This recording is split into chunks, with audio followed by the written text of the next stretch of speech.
Welcome back to another episode of Rock Boys Football. Shane Beamer, South Carolina, monster matchup hosting Vanderbilt Saturday night. Not only a monster matchup on the football field, but a massive opportunity for this program to really build some momentum on the recruiting trail as well. This is how we've talked about South Carolina for the last couple of months. It feels like this program has been doused in gasoline and we're just looking for that spark. And I look at Saturday night SEC opener against a team that, look, I'll just come out and say, if South Carolina goes out and plays the football we know they're capable of playing, they're going to win this football game. This Saturday night, both on the football field, but also on the recruiting trail, seems like the opportunity to kind of ignite this program in 2025. Want to talk about some of the names that will be on campus before we get into it. As always, the South Carolina fans appreciate you guys. It's been so much fun talking this team really all off season long. Whether we're talking spring ball, whether we're breaking down commitments in the summer, whether we're talking about what we've seen in the fall so far, the amount of support that this fan base continues to show to the boys, been amazing.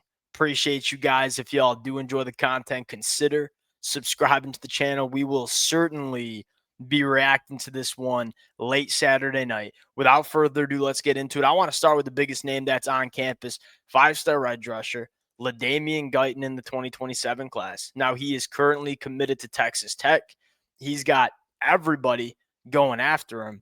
It sounds like South Carolina is one of those programs that could be poised to get this one done in the long run. The first thing I'm looking at is, look, we know that NIL is going to play a factor in this one. There's zero question about it. To me, what I'm looking at here is like, look at South Carolina's track record with developing these kind of edge rushers. Look, it ain't just Dylan Stewart. It's like Kyle Kennard last year. It's what we're seeing from Brian Thomas this year as well. There are not many programs over the last couple of years that have a better track record when it comes to developing elite edge rushers than what South Carolina's doing. And if you're Leamian Gayton, you're looking at it and saying, hey, this could be the program that best puts me in a position to be a really high NFL draft pick. And boy, like, does this kid have a chance to be one of the more dominant players in college football over the next couple of years. 6'3", 225. You turn on the film, number one, super twitchy. I mean, probably the twitchiest edge rusher in the 2027 cycle. Now, I haven't watched all of the 2027 kids yet. This kid's get off his first step is elite. He's also extremely flexible. His ability to bend around the outside shoulder of tackles, going to give a lot of offensive tackles a lot of problems over the next couple of years. This is what makes him a five-star, though. A little bit undersized, 6'3", 225. Really powerful kid that knows how to play with really good leverage, and he's only going to get more powerful as he continues to get stronger. I'm looking at him, say, all right, 6'3", 225. The first couple of reps you see are burst and bend, and then you see some power in his hands, like the ability to get underneath tackles and just put them in the lap of the quarterback. This is the definition of a box checking edge rusher that can win in a multitude of different ways. That's why he's a top 5 player in the country. And it sounds like South Carolina has a really good opportunity to land this commitment at some point over the next 18 months. These, to me, and we've talked about this a lot, it's one thing to have success on the field. Can you translate that success into offseason commitments? Because that's how you solidify yourself as a top program in the SEC. And I think Shane Beamer's trying to do that. And I know it was, you could say, a frustrating couple of months in the summer on the trail. The one thing I respect from what Shane Beamer's doing, he's very clearly trying to take that step with this program on the trail. Like, we ain't going to back down with these top 100 kids. We're going to go head to head against Georgia, and we're going to go head to head against Texas. Now, there's been some frustrating misses, but at the same time, you can tell this program is close to winning out for some of these guys.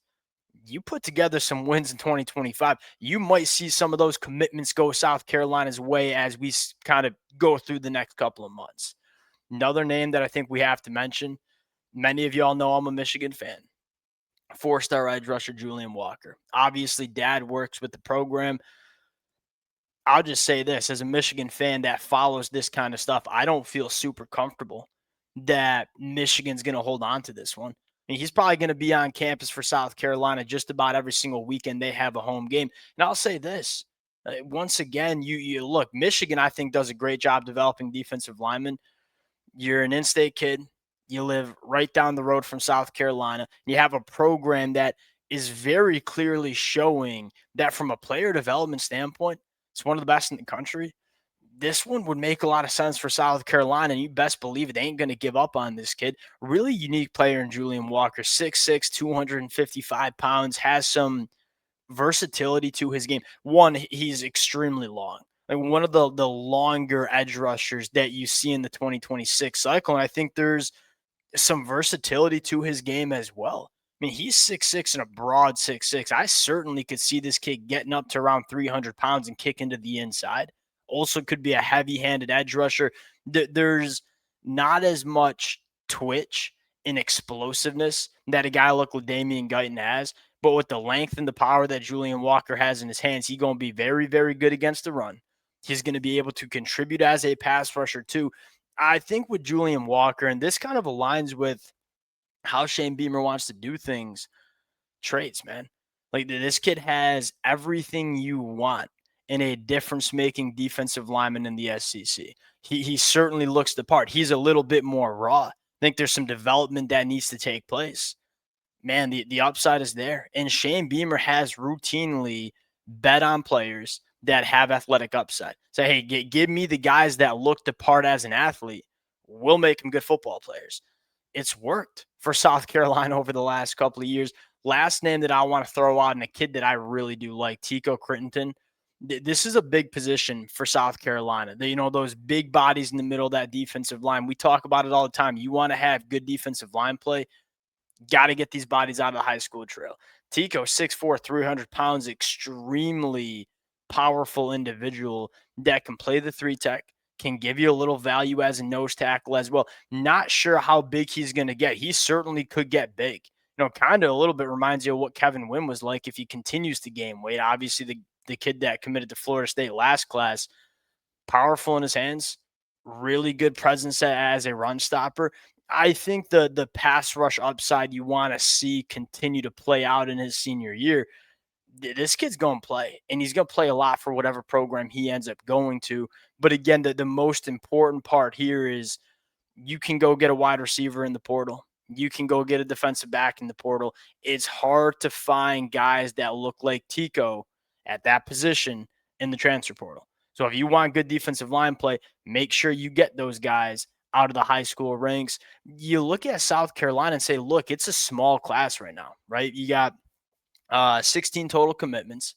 The storyline here is 10 of which are blue chip guys. And look at all the names that we don't have highlighted in red.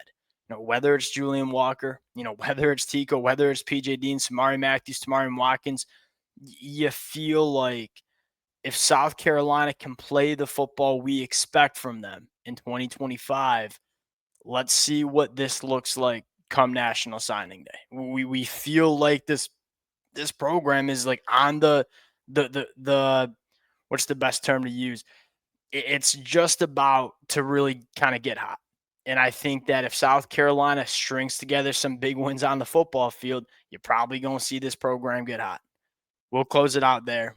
Appreciate you guys rocking with it. If y'all do enjoy the content, consider subscribing to the channel, and we'll talk to y'all later.